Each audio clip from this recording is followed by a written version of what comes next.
He says that that people want certain ideas to be stamped out or whatever, and that he finds that problematic. This is problematic and detrimental to free speech and democracy.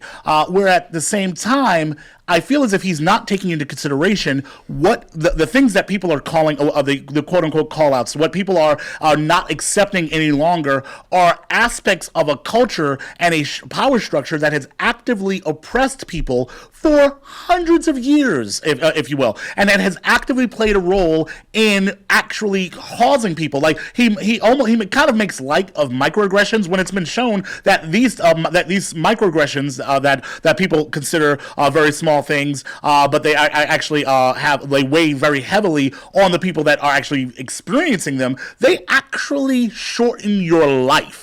But he looks at this as something that it's not that big a deal, and it's almost like this almost funny made up thing, microaggressions, where not the real thing that people are actively dealing with. And he uses certain points to make the bigger points. So he'll use something that could be looked at, that could be argued against as like, I don't know if that actually works, or I'm not sure if that would actually be the best example of that. But he uses that as the basic rule for everything, as opposed to that's just one aspect of things. You can give a weak example, you can give a strong example, but that doesn't mean that the type of thing that is an example of doesn't exist.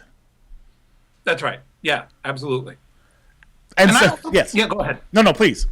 Well, I just also think that there's this business in the piece where he says that once you have been labeled in this way, there's no way out of it. There's no way back. And it seems to preclude two different things which are really important. One is maybe you were wrong, and maybe you would learn something from somebody being mad at you. My own experience as a straight white guy is that if I say something to somebody who I think of as my friend and it makes them really, really angry, then I've done something wrong. I may not be wrong in what I believe, I may not be a bad person, but I've done something wrong because I don't intend to make people who I think of as my friends feel like crap or feel like I'm a jerk.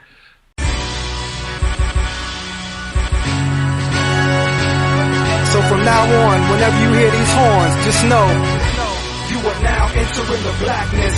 Collard greens, cornbread, and the catfish. Malcolm X and Dr. King with a blackness. We are live, son. This is blackness.